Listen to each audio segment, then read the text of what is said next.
Good morning, everyone. Thank you all for joining. My name is Frank Latte. I'm the CEO of the Latte Wellness Group, and we are an international consulting firm, and we do consulting in the healthcare and the IT realm. And so I gathered you all today here to just learn from the wisdom of the group. You know, they say iron sharpens iron, and so the theme of today is called From Fear to Faith. And the impetus, I gave a sermon in May it was for Mother's Day about in the time of Moses. In the time of Moses, what happened was Pharaoh gave a decree that he wanted to kill all the new baby boys, and it was the faith of the Hebrew midwives. It was their faith that encouraged others to say, "Hey, look, don't worry. It's going to be okay. Even though there's a decree to kill this thing, it's going to be okay. We just gave birth to this person. You're going to be okay." And their faith kind of rubbed off. And I tied it to parallels of today, where essentially here we're facing, I don't know about Ghana, but in the U.S. there's very big fears of recessions, or pending recession, or we may already be in, we may already, yeah. It's global. And right now, so investors, especially in U.S. investors, the investment money is drying. During COVID, for the past 2 years, it was very easy to get funding, extremely easy. But now everyone's tightening up, even in IT, people are losing their jobs. There's things, and people are saying things are going to get really bad. And so today, we just want to talk about the fears. This is more just serve as a support group. We're going to go around, do some introductions about yourselves, and then we'll go around and then talk about your current fears, and then we'll as a group identify strategies to mitigate those fears. Because what I may be going through now, somebody might have gone through that. That's right. And the beauty of it is we have so many people from various experiences. Some people are just starting, some people have been around, and so we can all help each other and do it. So with that one, let me pass it on over to Pastor Bernard to tell us, and anything that you have going on. Right, so my name is Bernardo Sadia. I work with a company called Board Mogul Consult. We're into service management consulting. We do a lot around performance consulting for companies and teams. We also into customer, experience strategies for companies and re-engineering for companies. So we help establish frameworks and strategies for companies related to, customer management, customer communications, and so on. We also run an academy called Mogul's Academy, and our focus is in the space of business, IT also, and then also in line with soft skills. We recently partnered with a couple of international companies that offer certification. So part of what we do locally and maybe in some few countries in Africa is to run certification programs for managers, for leaders, and also for trainers. So we certify trainers and coaches to build capacity, in diverse areas. So that's basically what we do. Great. Hi, it's good to be here. My name is Maurice Niaje Kashenko. I'm carrying here a number of different capacities. So first off, by virtue of being on the board of AfriLabs, I'm here. AfriLabs is a community, is a network of innovation hubs across 50 countries, about 45 very active, 5 not yet active. But generally we are present in 50 countries across the continent. And then we have representation of well over 300 hubs, innovation and tech hubs that are part of that. So we build networks amongst ourselves, raise funding from the likes of Facebook, IBM, to run programs in tech and innovation across the continent. And I happen to be on the board.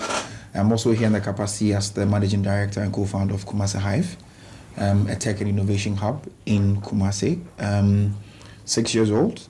We've over the years trained well over 10,000 young people in tech and innovation, incubated a number of businesses. Through that, one of the very innovative ones that I helped found was Solar Taxi Ghana, an EV manufacturing company, assembly manufacturing company here in Ghana.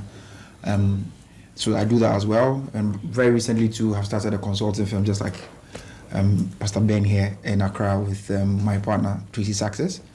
We also do business development services, research and development. We're also into cybersecurity. So we're looking at connecting our friends in Bulgaria to clients that are here locally in the African markets to have some level of cybersecurity service as well. So basically, that's what I do. I'm sure as we talk more, we can interact more on a few other things. So yeah. And they have Mike over there. Thank you. My name is Amar Kwayama. I'm retired, but I'm right now involved in several different at the board level, and also I have my own consulting firm. But I retired after 30 years at the World Bank. I'm an energy expert. When I came back to Ghana, I was the presidential energy advisor to President Mills for a while.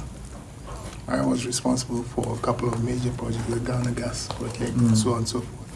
But right now, I'm the chairman of the board for First Atlantic Bank, which is one of the small banks that is moving rapidly into digital banking. And we do a lot to help small, medium enterprises. And also I serve on boards for West Africa Power Pool and regional companies. I also do quite a lot of work in solar energy and so forth.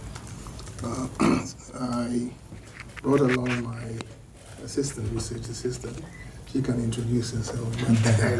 I encourage her to come so that she's trying to do supply chain management. Thank you. My name is Goen Kresamed. As my boss said, I'm studying supply chain management at Gempa. I studied IT business skills and then customer service. Worked with that for like 6 years. So I'm here to learn from everyone. Thank you. Okay, that's good. All right, so it's good. So we've gotten the introductions out the way.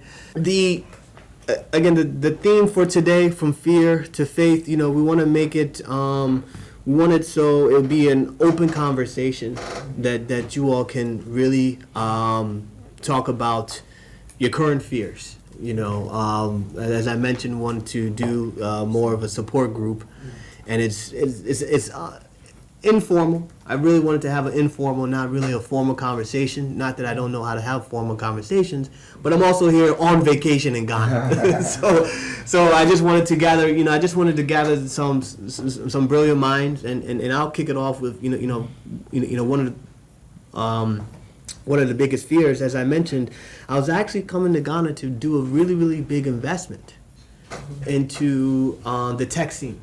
Right, so I'm very, very heavy into tech, and so right now we do big projects. We have a big contract with the federal government in the U.S. and where we do implementations, and we hire developers. So I was actually coming here to hire Well, I'm actually still looking for a developer. So we'll talk later. I was gonna hire a developer for my own latte wellness because we actually do a lot of stuff with IT, streamlining operations. Okay. Right now, especially in the healthcare, some aspects of healthcare is very, they don't do it. They're not as efficient.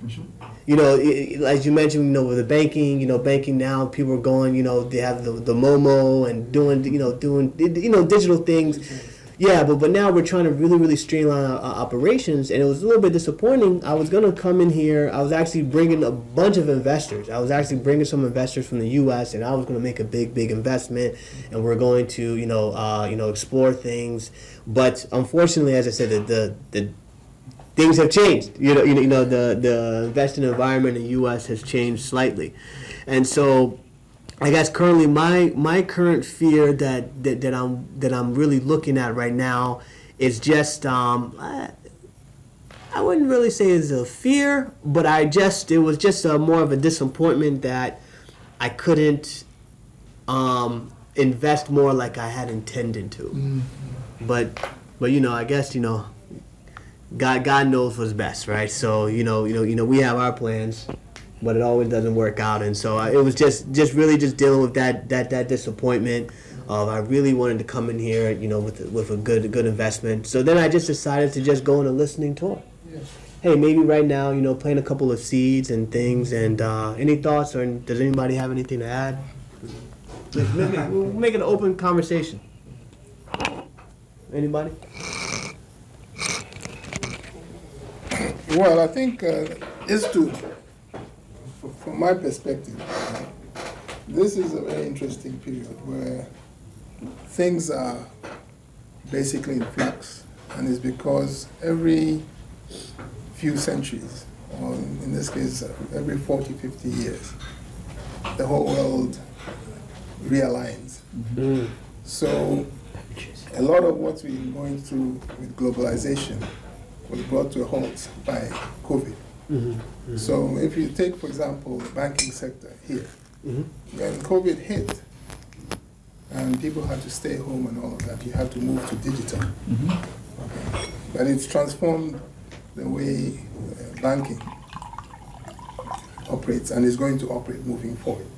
Now, at the same time, if you take it from the Africa perspective, Mm-hmm. this is a time when there's a lot of changes that are going to happen within Africa. Okay, because the global supply chains are being broken.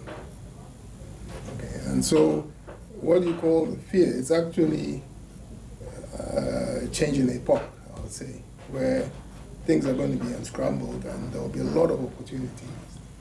Okay, if you basically have the right frame of mind as to what is happening. If you stick to what has been, it's no longer. So, for example, a lot of things, if you take in Ghana right now, and they keep referring to, let's say, there's conflict in Europe and all of that, there's no food. Yeah, but there's surplus food, abundance all over Ghana, but the supply chains are not there. So right now, the opportunity is finding out those places and linking them up and doing things which in the past multinationals were doing, but they have to pull out. Okay, so there's a big opportunity. The digital is also the case, because with digital you go across borders in Africa as opposed to the national. So you sit here, through Momo and digital, you can be doing business with any other African country. And that's what's happening now. Okay? So at least the banking sector is becoming very clear that things are changing, it's going to go digital, and all the old ways of doing things are unraveling. Brilliant. Yeah.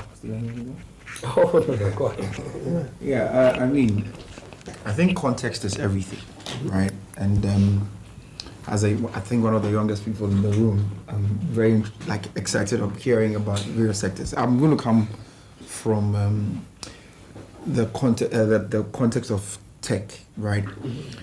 As it stands now, personally, this for us, we saw as an opportunity in a very big way, in the sense that when COVID hit, a lot of the programs that required movement now had to go online. Because as a tech space, we run a lot of training programs within tech. And what better way to communicate technology by using technology, basically, right? Because if you know our part of the world, we, depending on where you are, you may not have access to a laptop, you may not know how certain things work, right? And I'm in Kumasi. It's also like the second biggest city in Ghana. But not many people, because there are more entrepreneurial, my mindset people in Kumasi, but they are more tangible entrepreneurs. They want to see the product. If it's not, they don't see it, they don't trust it, basically. So how do you then convince them to start utilizing platforms like Alibaba, what do you call it? GG and all of those things.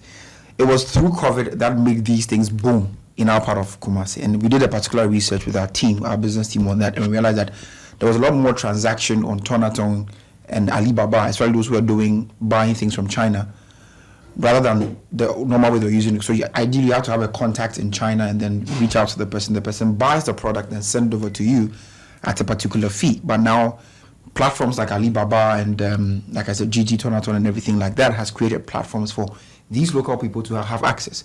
But I realized that they saw the opportunity, but didn't know how to work around those platforms. So that was also like a business model for us within the tech space to then provide training to these entrepreneurs to be able to utilize these platforms. So that's one. Then again, I mean, I'm not well vexed in banking like you are, but I think, understandably speaking, what is more concerning to me, and I want to hear from you, is how the youth plays a part in our projection plan as a people, right? Because every time I hear, since COVID, I think one of the most people affected is disenfranchised youth. People do not have, and that's my fear. If there's a question he asked, that's my fear. So at what points do we connect the dots where the youth gets to play a very pivotal role in the, I mean, since you said now the world has shifted, have we shifted in the context where now we are putting the youth in perspective? Or how does that work? Yeah, that's what I see for me. Oh, you can go. I mean, still being recorded, so you can. Sure. I thought you were asking a question. No, in to everybody relation to- actually. No, but based on what he said, just brought my mind to the fact that there's that part of the jigsaw puzzle that we've not really solved. So, and I'm a youth representative, so pardon me. Oh, no. I mean, with the submission that he tendered, and also what you are bringing, from the perspective of the youth, the critical thing with any kind of development, whether for a non-educated adult or youth with the energy, is having a focus and a plan. Currently, do we know of any developmental strategy for the youth that is driven as a policy by government? If you watch what is playing in our space, it is more of either people in the private sector that might have little to bigger agenda to drive a level of development, because they can also foresee the impact of having a lot of young people with the energy but with no focus. Of course. So a lot of the roles that are being played either by donor, funded agencies, by private sector role players, are purely based on the fact that they can see a need and they jump into it. It not until recently the state jumped in to say that they can't create any more jobs, and they even threw the baton back to the private space to be able to take it up. The challenge, I think, that we've been able to harness over the years, or we've been able to nurse over the years, has been the fact that and I'm speaking only in the context of Ghana, because I think this is what the conversation is about. A lot of us as Ghanaians don't see any proper directed policy that is driving the agenda of creating a youth that can take over tomorrow. So, we can have a lot of plans. And I need to commend, some governments have done bits and pieces. Unfortunately, implementation of these bits and pieces also falls apart by virtue of the fact that there's a lot of political play in even how these opportunities are disseminated and shared. So you could have a GIDA, you could have, a YEP, you could have a year, you could have, all these, policy-driven projects or programs. However, the access to even these opportunities is not speaking to the real need on the ground. So at the end of the day, the guys that are singing and, really displaying the political flags are getting more access to these opportunities. So the average Ghanaian, with whom the research data is proving to need the opportunity, don't get access to this opportunity. And that is where, for me, it's a biggie. Let me link this to even opportunity based on gender. There is a huge drive today on the element of gender, women empowerment, the girl child, girl education. Over a couple of years, maybe 5 to 6 years, I've been involved a lot with projects from CAMFED, Plan International, with driving the conversation and the impact for girls, the girl child, women empowerment. And Plan has been really in the space advocating for a lot of this. Opportunity International, bringing financial literacy to, if you like, marginalized communities where women can have financial inclusion. However, when you look, and like I said, I'll play the gender ball now. When you look in the space, there is no policy, or there, if not anything, there's nothing in the space that is empowering young boys to be able to take the mandate. So unfortunately, you get into a lot of spaces, boys don't have opportunities, and it's unfortunate. That's true. When a girl has a challenge, it is easy to run to someone and find help. But many of our boys, men, cannot find help when there is nothing to live on. So we've created a system and a society where, trust me, give it another 20 years, we will churn out the most criminals in Africa if we don't solve, this, a marginalized breed of, gender that we are creating today. That is why betting becomes more attractive to the Ghanaian youth. That is why the Yahoo, the Ghanaian boy. Yeah. That is why Sakawa would be more attractive, because they can't find help. They see, the enterprise development, initiative by the government, but they can't access it because the political goons that are on the ground are getting access to this. Yeah. So what is the way forward for the Ghanaian youth, more particularly the Ghanaian boy? And this, for me, if we're not having a conversation driven by policy, where implementation is driven and is driven with equity, where people that are marginalized can get access. And let me learn by doing this.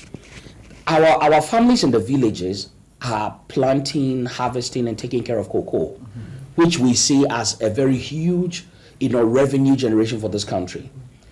Cocoa money is building roads in Accra, and cocoa scholarships have secretariats sitting in Accra, but the son of the cocoa farmer cannot access the scholarships that are created through cocoa. For me, I think that Ghana is not a serious country if we thinking development, because the gaps that are we're not looking at it, we're not interested. And and that is where, for me, it's not just about empowering, but how do we see empowerment to have full circle? And those are the gaps that I'm seeing, that if we are not really talking to fix those gaps, empower the empower the girl child, empower this, empower that, but the boy is sitting in the corner waiting to let you do all the hard work and come to ransack it because he's got nothing to do.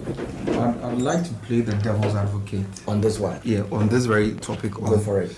The girl child. I think there's a reason why the girl child conversation, I really get where you're coming from.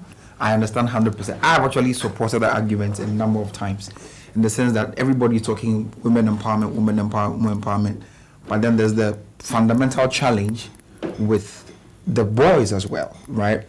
But then again, there's a reason why this is coming up, because the data shows, right? Like in several sectors of development in any country, there are more male, personalities in those areas comparatively to ladies, right?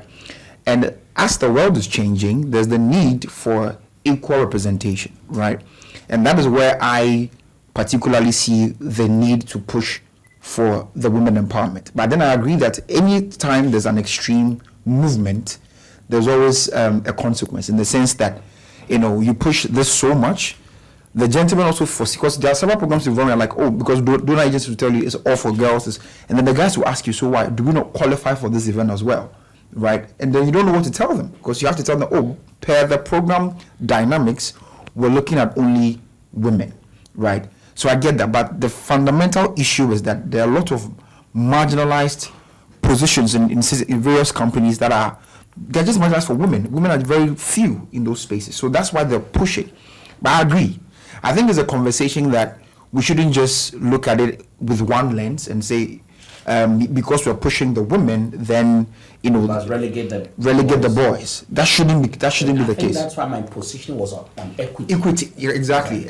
And with regards to the development plan you're talking about, right now, I mean, I don't want to play any political card here, and I agree with you. The programs that we have created by the government, and having to also have consulted with some government agencies because of what I do, I realize that we are not, it's just about to make a statement that I did this when I was in power, basically.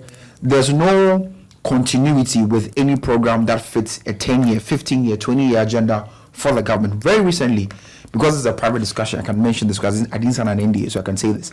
I was in a discussion with the Ministry of Communication on their digitalizing Ghana for the next 10 years. So the plan is for the next 10 years. So they are building, digital centers across the country.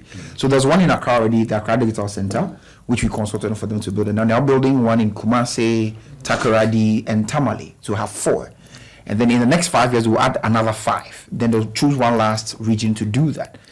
The issue with the project was that when I was telling them that you are doing this sitting in Accra, not having gone to these areas we're talking about to understand the ecosystem and what is needed. You can build all the digital centers you need.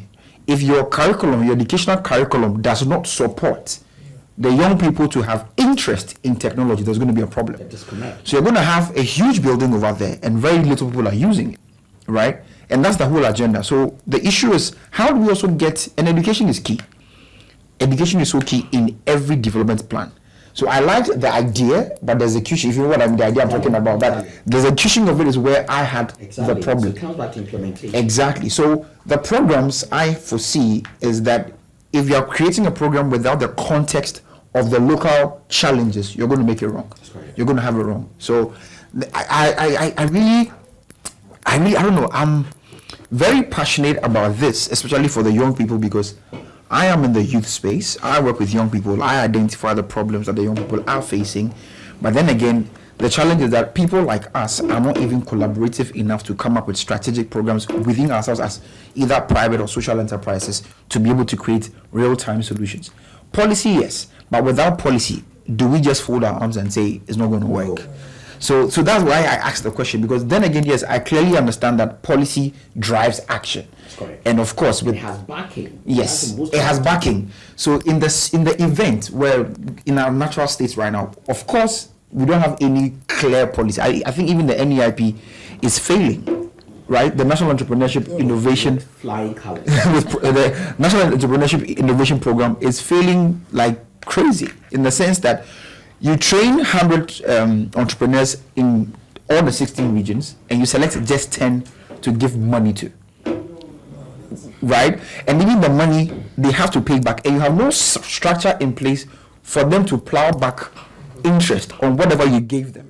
So it's just like, I've just donated money to you, and I say, oh, I supported this X and X amount of entrepreneurs, and that's just about it. If you ask for a report on, okay, the loans you gave these entrepreneurs, how much have you gotten back in the last 2 or 3 years? How do you mobilize? So you go to a development fund like GIZ, they give you money for such a program, but then for self-sustaining purposes, you're supposed to get the entrepreneurs to give you back. It's like a loan. It's not a grant money. You are giving them investment for them to pay back over a number of years. But we don't even have a way of mobilizing those funds back to help us to make this sustainable. So I don't know. The conversation, I'm quite interested, but I want to learn, basically. And I mean, I think I'll just relate it to what I said at the beginning. Okay? Now, most of what is happening right now is sort of a buy into the globalization. Okay, meaning that we're sitting in Accra, the country, and we're looking at what's going on outside and trying to do things to mimic. But what is missing fundamentally, one is we have a national development plan. yeah. We have the National Development Commission. We have the documents, everything. It's not followed by political parties. So it's not that we don't have it. We have it. And it's not being... And also the populace. When you are doing politics, voting for... You are not holding them to delivery of the National Development Plan. You hold them to whatever they manifesto. Exactly. So that is a foreign concept. Okay? So you go back to what are the fundamental resources we have and how do we add value to it? That is where you put the youth to. Let's take cocoa. cocoa, like you're saying, cocoa scholarships and everything since the 60s. Cocoa Since the 60s, yeah. scholarships was what was used to create a national identity. That's because correct. they used to pay for people from Bogatanga to come to Accra, people from Accra to go to Tamale, all of that. That's cocoa. At that time, it was trying to create national identity. So by the time you finish secondary school, you've been with people from all parts of Ghana. Yeah. Amazing. Now, the cocoa itself, if you look at it, and it was creating wealth. In fact, before independence, that was what was used to create wealth. And it was actually more like a banking system. You give your money and they plant some trees and you know. That's it. You're going to be rich. Yeah, but if you go back into the books, I was speaking to someone recently. There are a few small companies in Ghana, young entrepreneurs producing chocolate. Right? Yeah, I know a few. They started finding out that actually on our statutes, we are not allowed to produce cocoa. And these are statutes that predate independence. So how can you have a cocoa board collecting beans and selling and all of that, and all this time you have statutes on the books that prevent us from adding value to cocoa beans, right? Because this is actually where you create opportunity for the youth to get into agro-processing, making chocolates and all of that. Same thing applies across the board in agriculture. There's very little in the value adding, post-harvest losses, marketing and all of that. That is a lot of jobs That's for correct. youth. So if you say you are going to do that, it puts a lot of jobs up front. She's doing supply chain management. That's what the whole thing is about. How can we have tons and tons of maize in the north right now? So the problem you have is instead of focusing on having a good inventory of what our resources are and how do you add value to it to create jobs. That's correct. We are busy looking global. Exactly. And we've allowed all kinds of entities in, okay, in the name of globalization. We have Tyson's chicken here. All these fast food places is imported chicken, not local. You have the same with the rice. So I'm saying that this whole shift that is happening now because of COVID is more profound than we can imagine, because this is the time for, if you want to create jobs, you say, okay, you have to create jobs based on value added to our local resources. That's correct. You have to solve the problems. Okay. And if you don't connect the two, That's correct. you have this problem Exactly. with the youth. What are they supposed to do? Exactly. And I think that's why, Go ahead. That's why our economy today looks more a service-driven economy than manufacturing, because the biggest hirers in any economy is agriculture and also production, into other, and then also value add to, raw products, so adding, value to petroleum products, value to cocoa, gold, manganese, all these things. As long as you're not adding value, you're not creating jobs. Right. So if we need to take our cocoa to Switzerland, and then they process it to make chocolate, and then we import it and buy it at premium prices into our shops here, we're not doing ourselves good.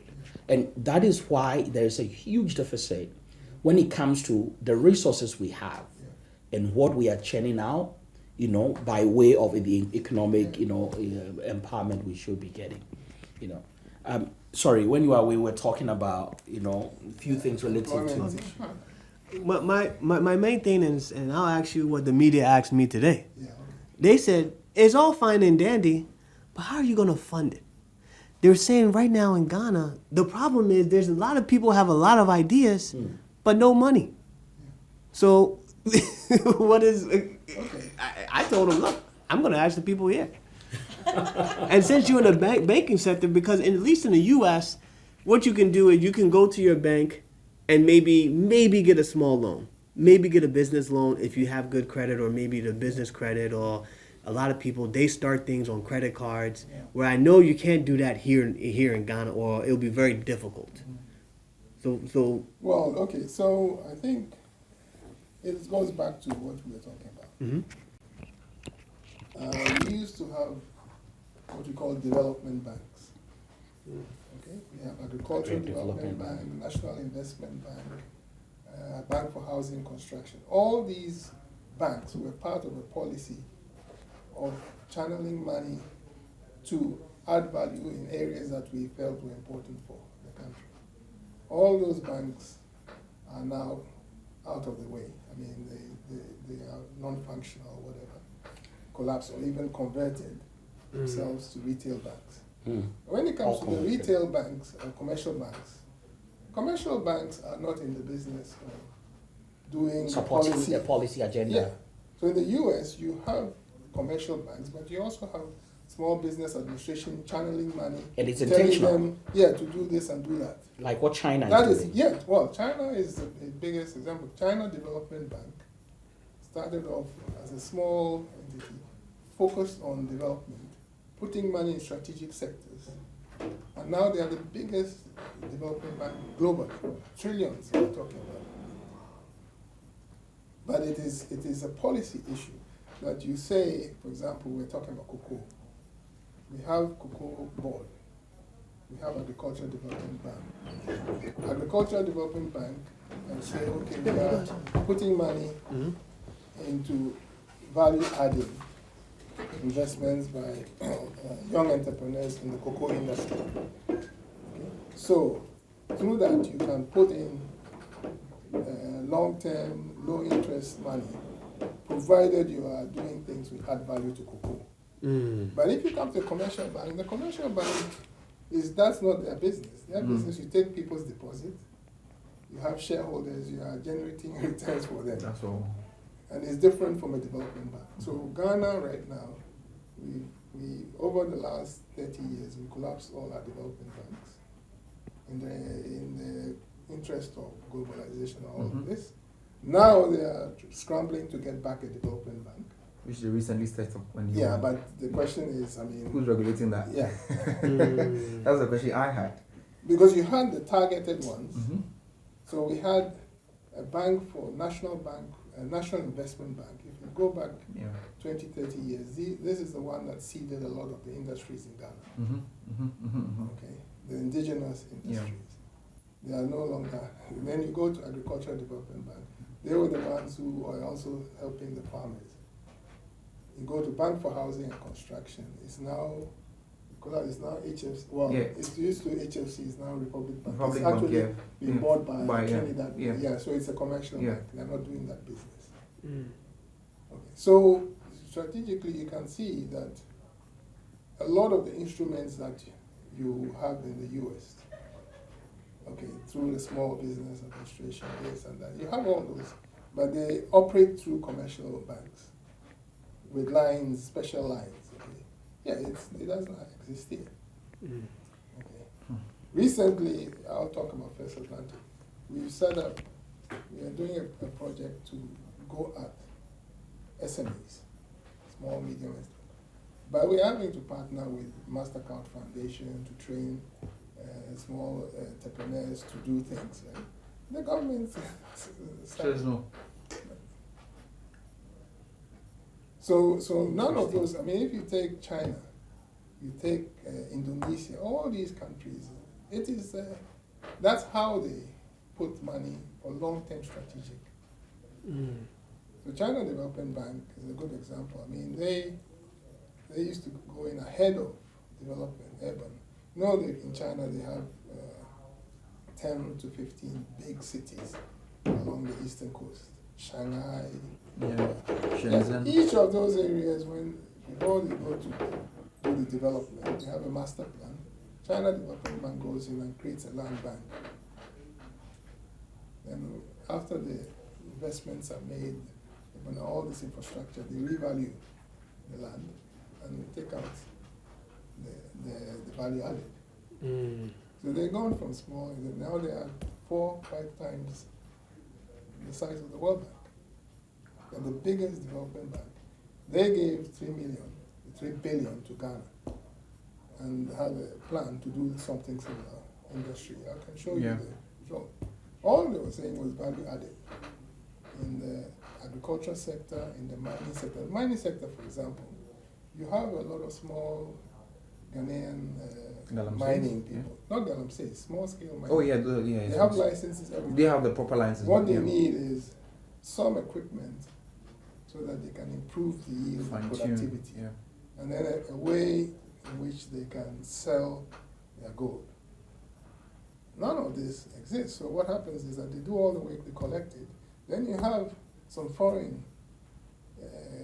groups come in, pay and take away the asset. So you have a situation where the declared export of gold in Ghana is 2 billion, but the declared import of gold in Dubai is 8 billion. Yeah. So 6 billion is missing. Yeah. Right? Which we can actually. Yeah, but they are collecting it from these small peanuts. And Peanuts, then, yeah. but the value when they An declare addition there is 6 billion. I mean, that reminds me, and I want to touch briefly on this so we can support that. There's something that we are doing in Kumasi with the Association of Jewelers. We call it the digital fabrication, because we're training them, because we realize that just like what you said, they have a problem with value addition before. So they get the gold, they make rings, but you realize that a lot of the rings that we produce here are not even used by our local people anymore. Because with the influx of social media, you go to things like rings for less on Instagram, and you see that they are more quality, like finishing. Meanwhile, less gold, right? But you'd want to pay for that because it's not in Ghana, right? So you realize that the gap was more of utilizing digital fabrication tools that they don't have access to in the casting of the gold itself, right?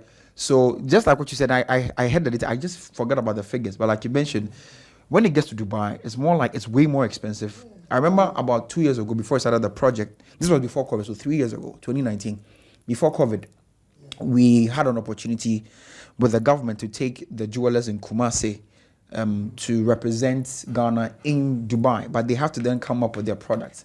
They were denied because their products did not meet international standards, right?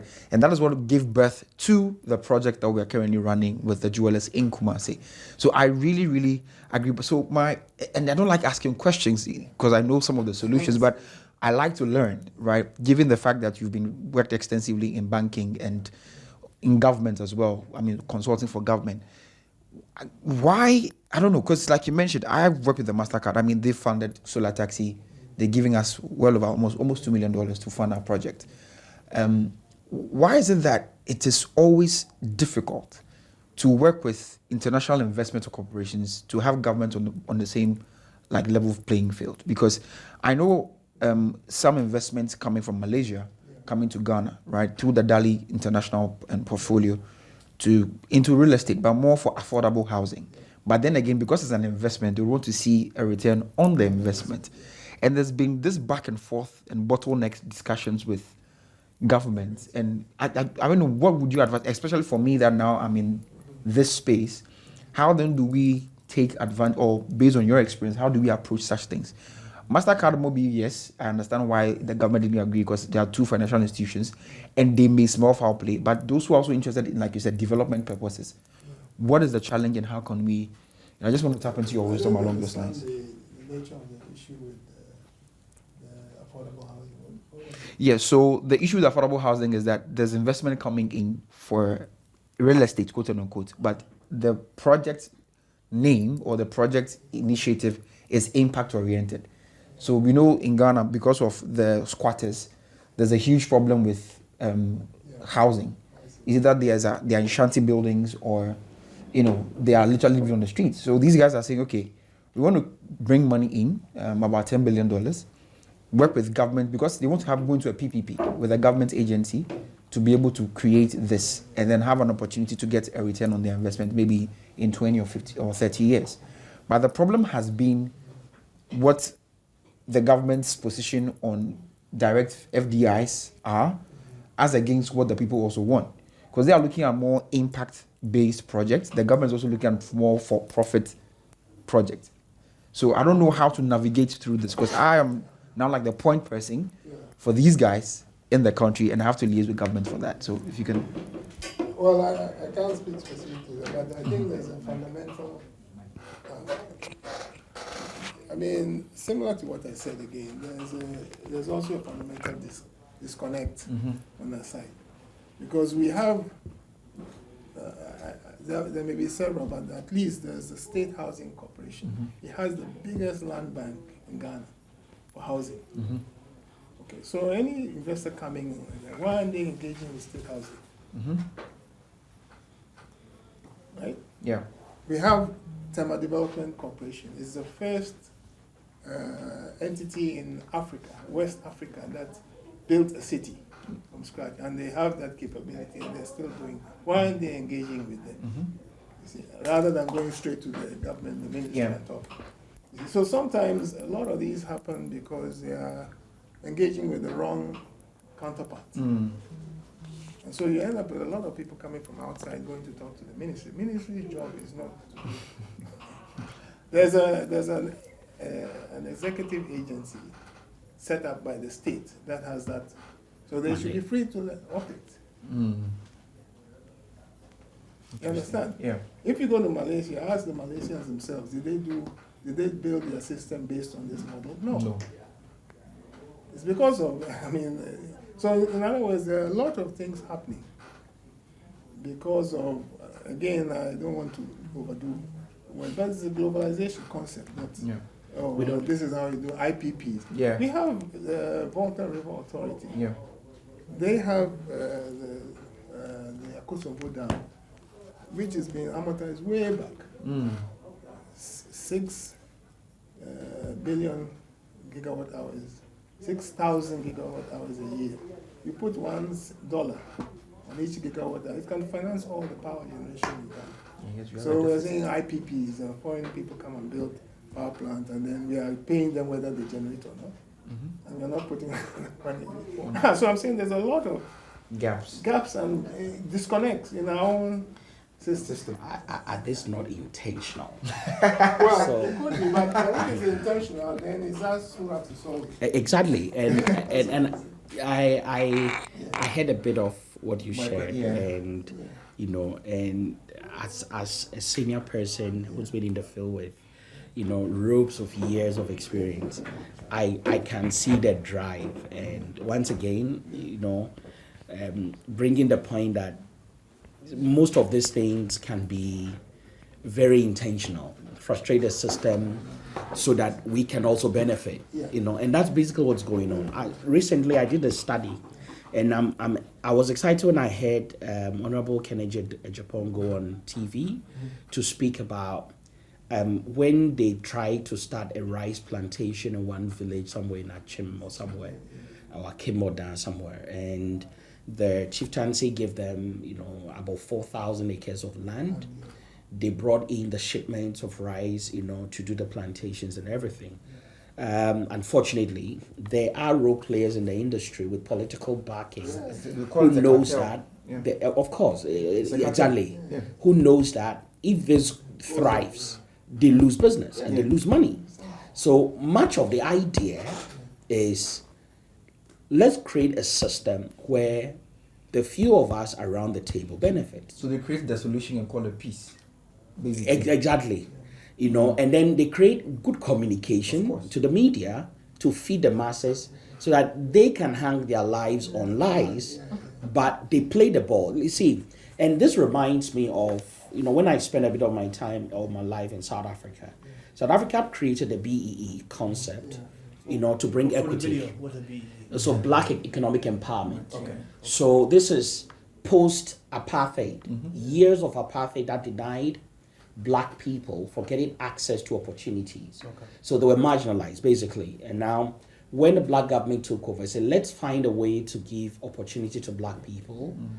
So part of the concept of that policy was that if there are businesses in South Africa, they must have a percentage of ownership to Black people. Yeah. So Black people must come to the table and take, some level of shares, instead of what maybe the Zimbabwe approach was, do a takeover, rather keep those businesses, have Black people. It's in Ethiopia as well. On the board, have Black people at the C-suite management levels, have Black people as part of the decision making.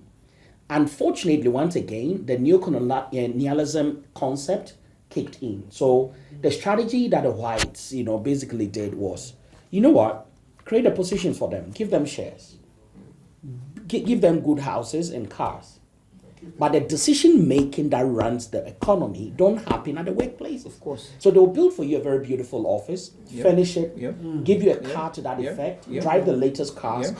have the best Because of, it's a self You know, gratification culture, basically. and they love it. They Yeah, fell of into course, it. of course. But anytime they need to have the power changing business sharing mastermind conversation, it doesn't happen in the office. They fly to different locations and make these things happen.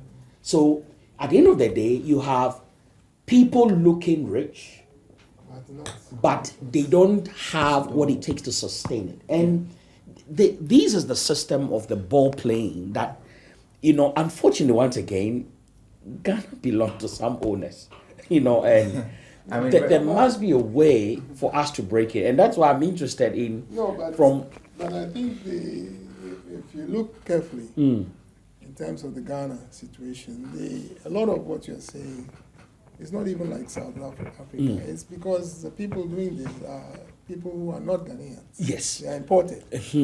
So then the issue is But the then Ghanaians why have do we to. allow? No, it's not. It's not a hurry. Yeah. No, but my point is, these are people in positions of public service. Need I say that? What do you mean? I mean, based on what he mentioned, and the fact that our situation is not like Ghana, it's not like South Africa. Yeah, and our situation is not being like South Africa. And I'm just trying to give context so that I can understand the point you're making, right? So he talked about the B, something a little bit about.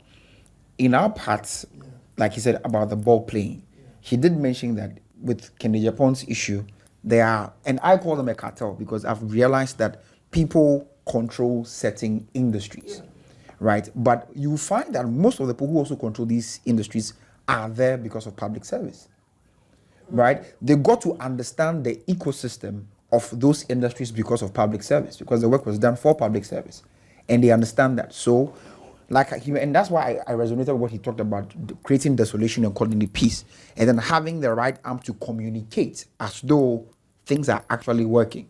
So the question I wanted to, I was really hoping for you to respond to is, how do we solve that, given the fact that, and like you mentioned, I also like the drive from where you're coming from, so that we can also, know that, giving what we've learned from here in certain areas where we start to speak or make certain decisions, we then know what to say, how to say it, because you've been in the industry for a while along those spaces. But I think that, for example, he mentioned Zimbabwe, but the Zimbabwe situation was very different. That's I was using that as an example of the exit of exactly. Yeah, because Zimbabwe,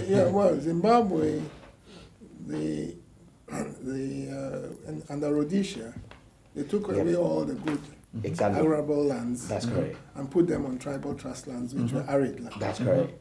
And so Mugabe gave them, I think, 20 years to solve the problem. They didn't, so he took over. He had to give in to the people, say, we are taking our land back. Because that's not the deal. Yeah. In South Africa, they took the land and scrambled it. So if you go into South Africa right now, you go to, let's say, Zululand. KwaZulu-Natal. Yeah, the land over there wasn't Zululand. It was another group, and then they switched it so that it's difficult to go back to your original land. Okay. Now, coming back to our situation here.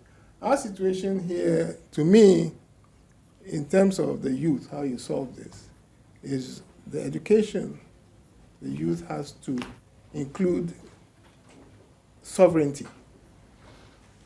What is sovereignty? This is the same, if you go to Asia, the most important part of education is sovereignty. So that it's not by accident that if you move into any Asian country, China and all of it, whatever you want to do, you have to do with some local person, and you're not going to do it ad infinitum. Within the time period, the local people have to take over. Okay, that's and this is driven by the policy. policy. Policy. So it comes back to the policy Even our conversation. history, Which is what we had here. We had It it. used to be. It used to we be. had it. even in our history books, Yeah. we had that. But now they are But, now like, but I'm I saying, think it's getting there. so that was the policy before.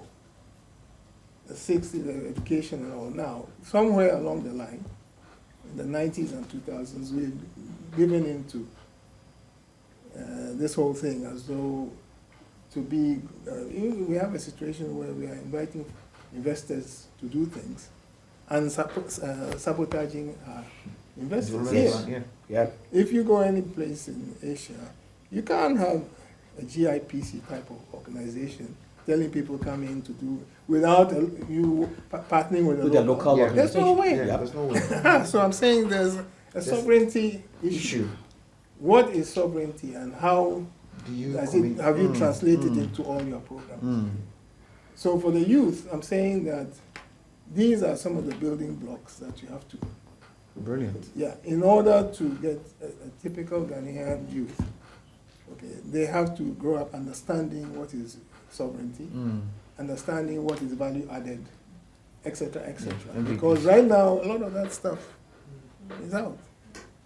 Okay. You can't have a situation where all of our grocery shops here are controlled Koala, by Shoprite, Middle East. Melcom, Middle East, yes, Lebanese, running, and yeah. Yeah. Actually, do we have any? Shoprite is not even any- for us; it's for South South Africa. Africa. Oh, yes, it's South African.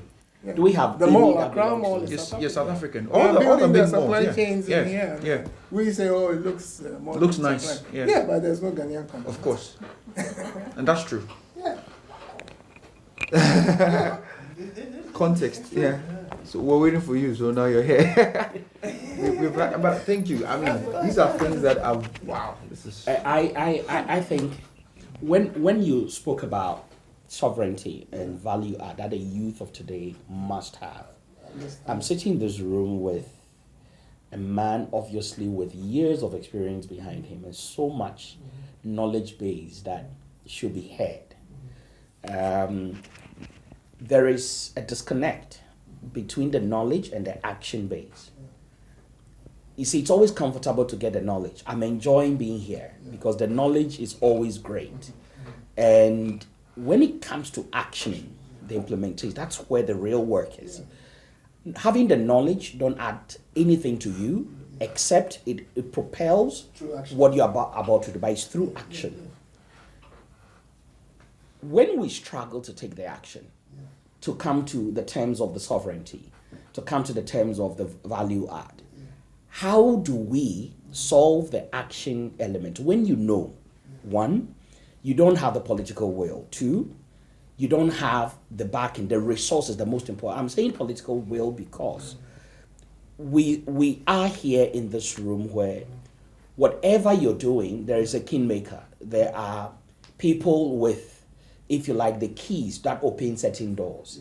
When they're behind your projects, your programs, your idea, even if it's a worse idea, as long as there's a support base for it, it pushes beyond certain limits.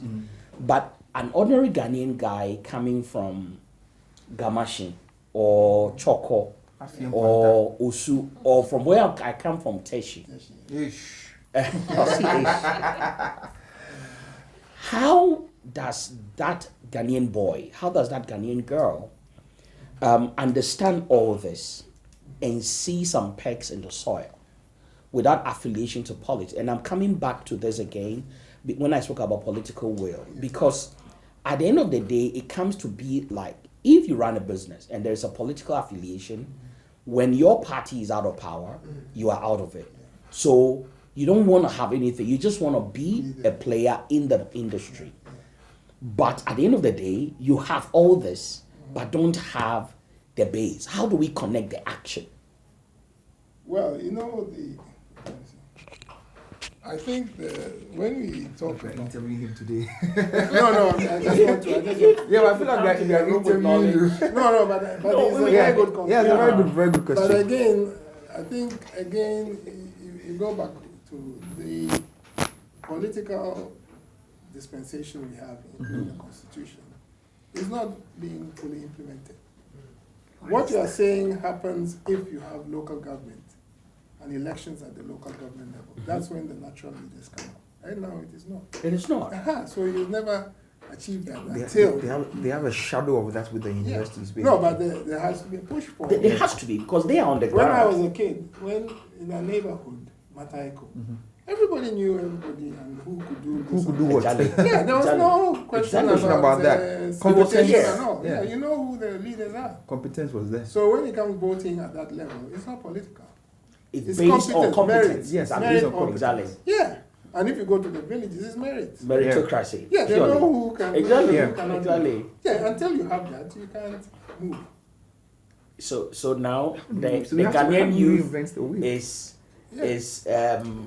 it's in a mess Yeah. at the end of the day. Yeah, I mean, Until the political climate No, but changes. it's nothing new. It's actually part of the constitutional review recommendations. Let the people vote up to the grassroots. In the U.S., you can't rise up to the Senate. and all without doing Without some going through, local exactly. districts, Yeah. whatever, Exactly. job change, Exactly. catch You have up, to go through whatever. all Yeah. those. Exactly. We don't have that here. Well, but that is it's a merit-based thing. You have to deliver. Exactly. If you don't deliver You must prove. at the district level, How come can you it be are at the going- Senate? Yeah. Ah. But here from media, you can go straight into parliament. You know what I mean? No, but even in the US, some No, of but that is US, you happening to can't some do level. that. No, you cannot. Okay. So in the U.S., I see what exactly because you're right. We do have local elections. We have so let's say I don't know what this area is called, but you'll have let's say a local, even This beyond the is a mayor. municipality. Yeah. You have we have a county executive. We have the county executive. Then you have the city mayor, and then you have your district School things. districts. Exactly. Yeah. Exactly. Yeah. And Your culture is very On loud. that so we level, you know. have to deliver. Yeah. It's not tough. Yeah.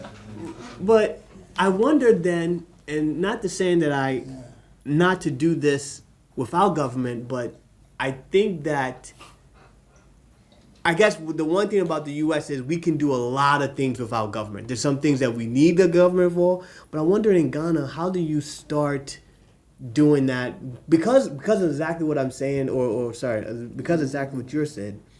Once a government is Ghana is very political.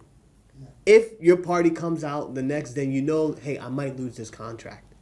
But in the U.S., you might, but we have guaranteed. Hey, this is for 4-year contract, whatever, and this, and then you got to go out for recompete. Exactly. Yeah. So I wonder then. Are you seeing more of the non-government affiliated folks when they're coming in here, or I don't know.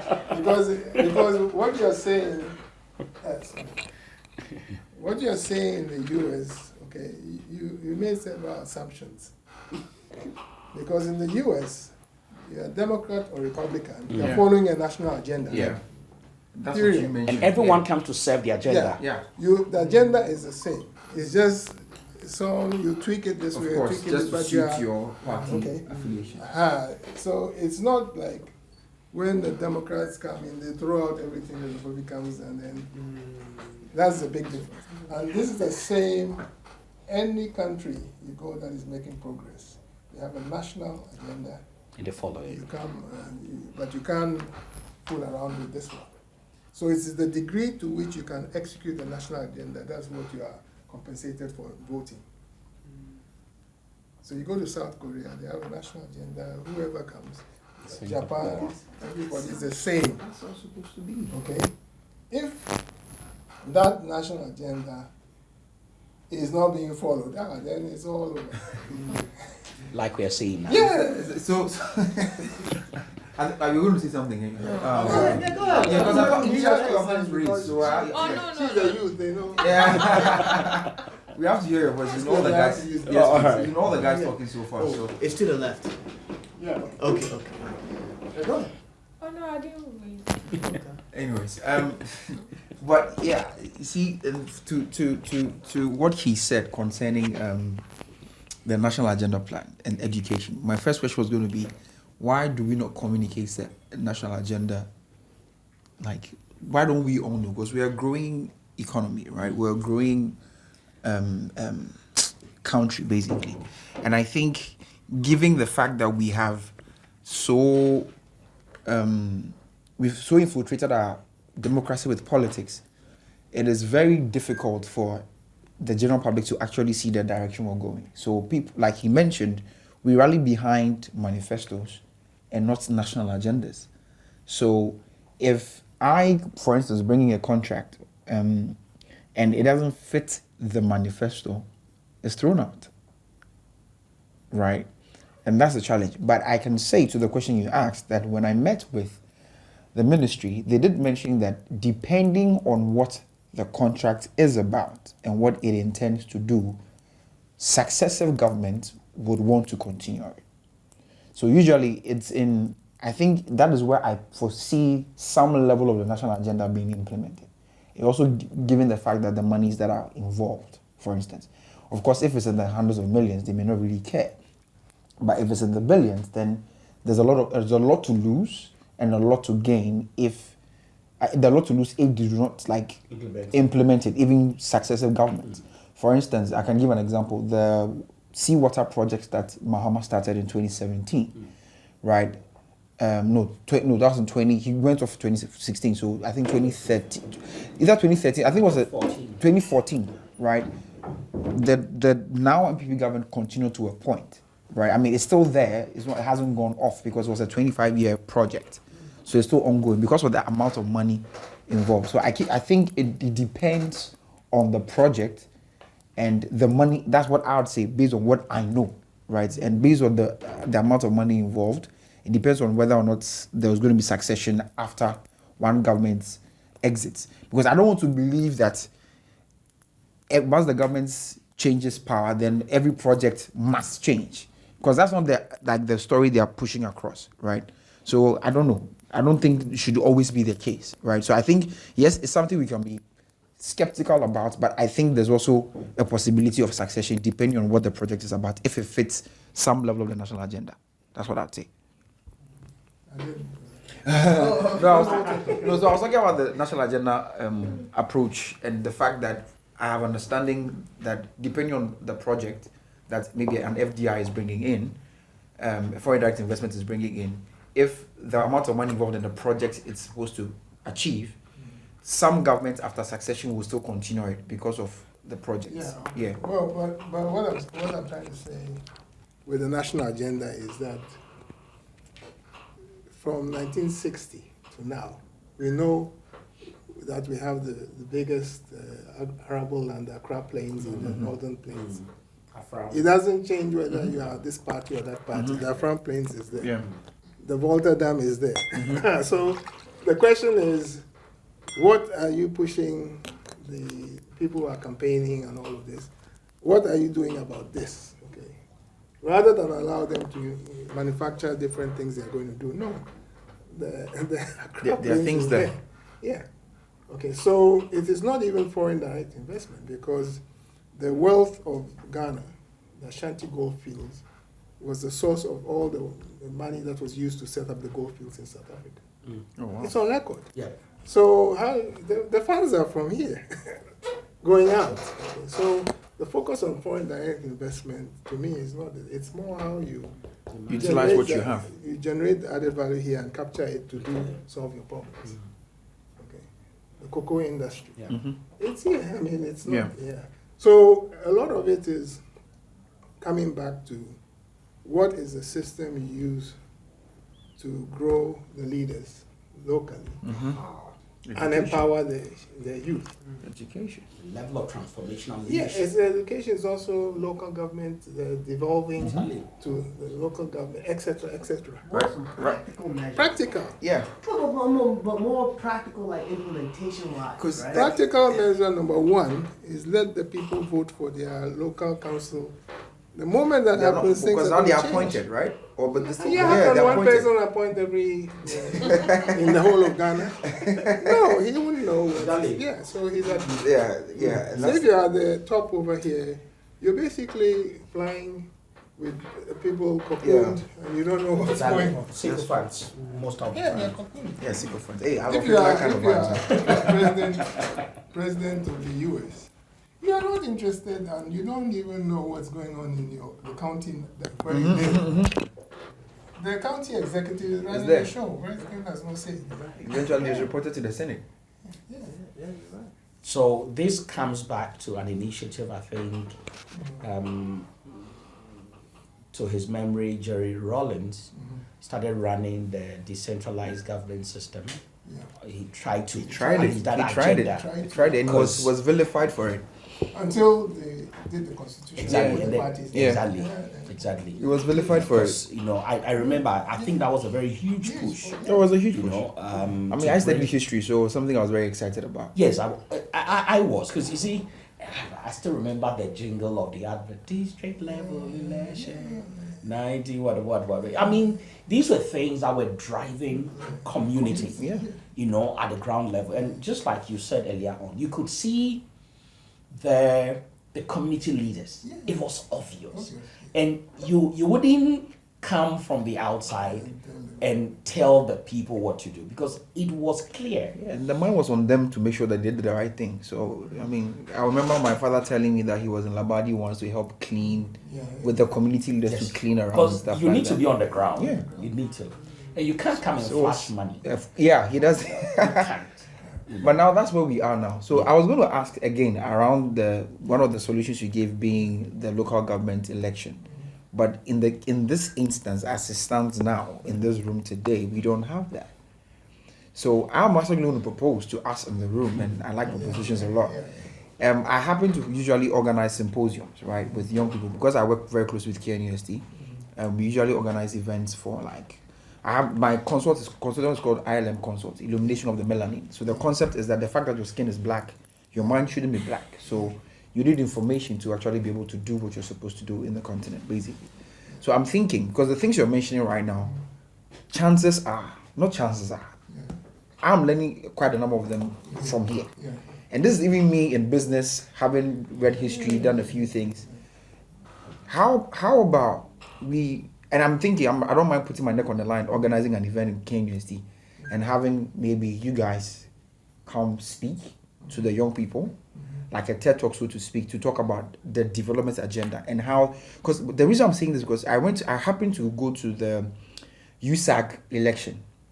So the University Students Association of Ghana, I had to go and speak in Winneba. It was an eyesore. If you don't pay people, nobody votes for you. So the young people exactly. Yeah. So the election we're seeing now has trickled down to student politics.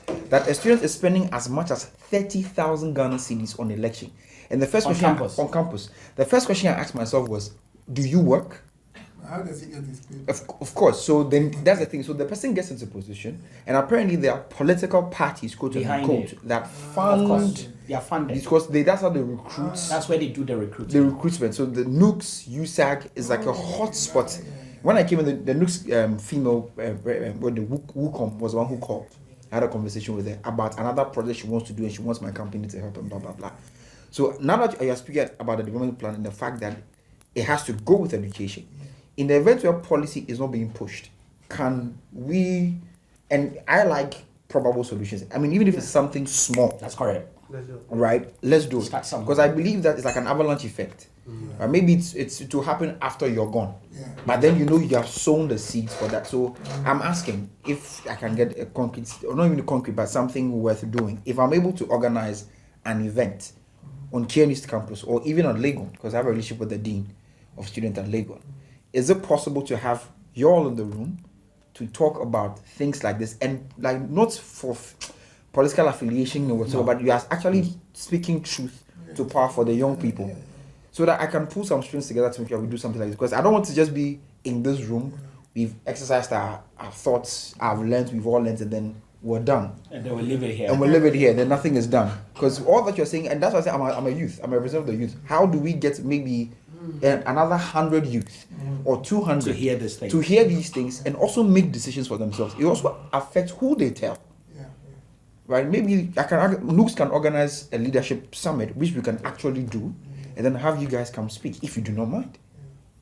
Well, we can discuss that. Yeah. Because I already work with the KNUS on the research. Okay. angle, yeah. I'm a chairman of the advisory board Oh, amazing. for the colleges of engineering in Ghana, Burkina Faso, Benin, Gambia. Oh, okay. And we talk to them about this, solving their problem. Because most of the time they have the solution, but they are waiting for some donor. Yeah, some donor funding to be able The to do donor that. person that comes doesn't even know Exactly. what's on the ground. Exactly. And And these are top-notch engineers. you see, and that leads me to, and maybe just to also buttress what he was saying. Yes, I think this is something that, like I keep saying, needs to happen a lot. The education aspect. Along the line, you asked a question about the commission in charge of the National Development Agenda, and he confirmed it exists. Yes, it does. The existence in print, the existence on the table, but then at the end of the day, what is really run, by the state on the ground is where we talk about, the non-existence of it. Having these developments, plans done is one thing. I think everyone in this room can create a plan for the day, but you and I know that, putting the pegs in the soil to see its implementation is, and this gets me back to what I shared earlier on, the gap between the knowledge base and the actioning base. Because if this is not happening, it becomes then difficult. Yes, we can. It shouldn't also once again be another talk shop. And I'm tired of Which is very common in Ghana. We have everyone a consultant, everyone is an expert, everyone is a specialist, and we create platforms to come and talk. But once again, the action. My quest right now, what pushes me is, how do I solve the action gap? What are the practical things we can take so that, yes, we have the platform, which is very good because it brings the conversation of the sovereignty, element, and also the value add. We can have the discourse to brainstorm some of the ideas that can run those elements. But now, beyond that, what do we want to do? Can we sit at a table in a room like this and decide, can we draft a policy and walk into a room of decision makers and present our policy, put it on their lap? Because of course, when you invite them to meetings, you need to even write their speech. And they'll come and read your speech for you. Well, that's true. If you engage them before, these things they read. If you invite them, write it for them. And sorry, you need to take that out. Myself, the Ministry of Communication thing, I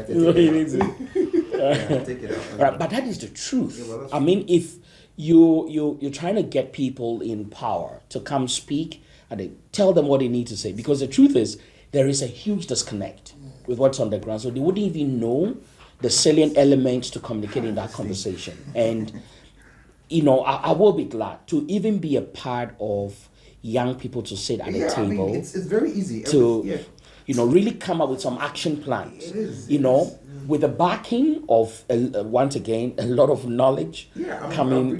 So much. So that we can be able to have a conversation, like you said, maybe for posterity. Start the conversation now. Someone else takes it up, runs. So Paul sowed the seed, Apollos watered, and then the increase will keep coming at the end of the day somewhere. But we need to find the action gap resolution.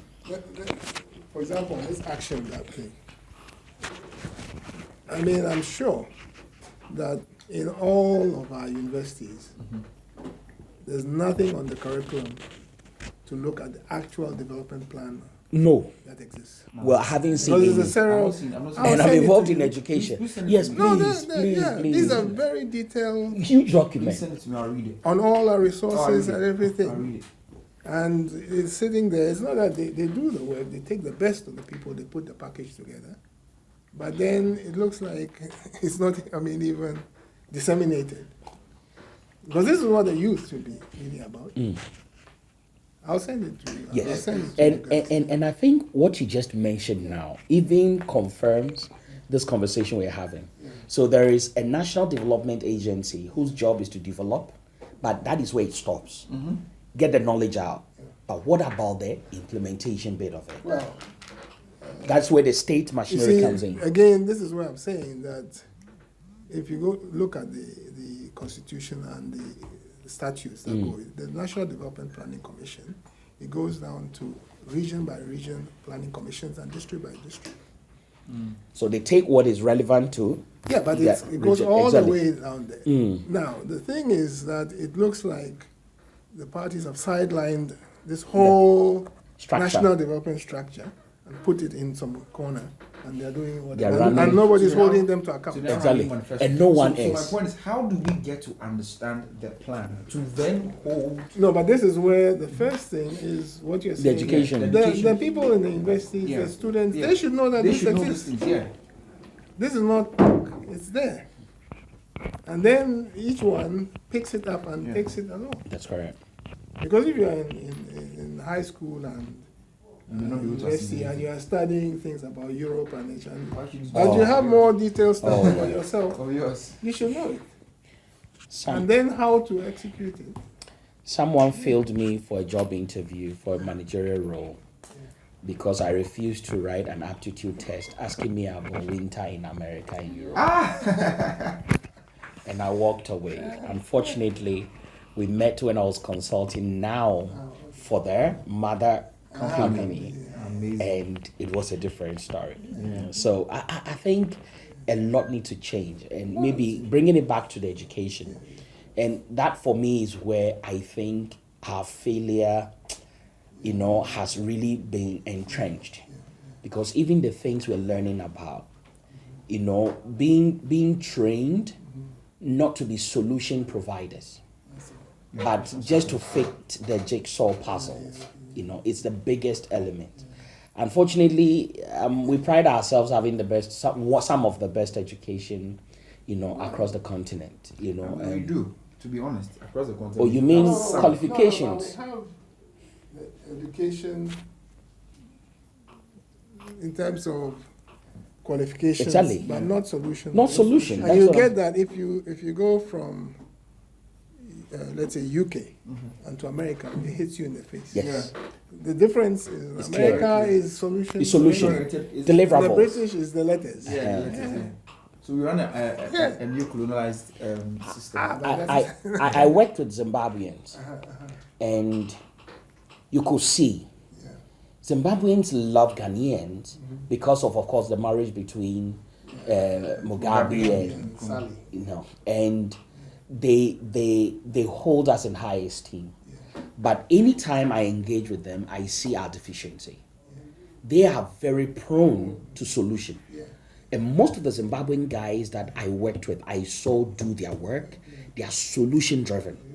We come and do a lot of talk, so we're very good, in making the talks. I mean, what I'm trying to drive is that as far as I know, we have all the different building blocks, but it is been sidelined, particularly since the mid-90s. This whole Exactly. dispensation, which actually is not real. It's not even Ghanaian. Exactly. At the village level, it's merit. Yeah. Even chiefs Yes. and all is merit. Yes. Yes, very big. Yeah, the chief is not Yes. the thing. You are just a spokesman for Yeah. the people. Exactly. You can deliver. And they can Otherwise, even, they'll and take distill you you out. easily. Yeah, it's Easily. merit based, but the system we are running is not merit based. You I- can't go anywhere if Yes, it's not merit yeah. based. I recently saw a documentary about Ghana embracing this climate change initiative Yeah. and what impact it's had on our agriculture since we embraced, this concept of, because we don't have, okay, so I'm saying this only in context. We don't have the challenge of the climate change, the level the east and the west are having it. There is no way we should plug in at the level that they are looking at it, to the extent that we let go of some of our agricultural practices that is making us starve today, because we try to implement irrigation models that are built on European concepts, but then locally it does not fit us. And since we started buying, once again, goes back to the globalization element, we've lost so much of what. See, our fathers built Ghana with nothing for it. It's here. And they built Ghana for Ghanaians. Today, even our tastes and preferences have changed. The Very rice bizarre. we eat, the chocolate. I came back and you know how chocolate used to be with the crystals, and the Oh my word! No, they powder chocolate. Yeah. I mean, I seriously, I fail to understand how we could lose ourselves so much, to this level. And I'm very glad I came into this room today, honestly, because now. I was contemplating it because I was coming from Kumasi. Booking a flight and coming was a bit. But anyways, it's been brilliant. Yes. Wherever you can get knowledge is very nice. And for me as a young person who I'm very passionate about Pan-Africanism, like information like this is very key. Because we've lost our sense of patriotism, and this is one of the reasons why. Right? Everything has become more foreign-centric. It has to look a particular kind of way, feel a particular kind of way before it works. So it's been very exciting. I mean, I'm just saying this because you have to leave because I have another meeting. Yeah. So I only have one question when you're done with it. So I'm actually done. I'm just waiting to hear his last words and then I'm done. I mean, I have a lot of notes to refer back to. Yeah. So we'll liaise with him and then see how to. We can make that happen. Yeah. My question is generational thinking. To a very large limit, I see that most of our fathers has also left us hanging, because the drive they had when they were young to go after the knowledge to succeed, the youth of today don't have it. So most of our fathers they keep the knowledge they have.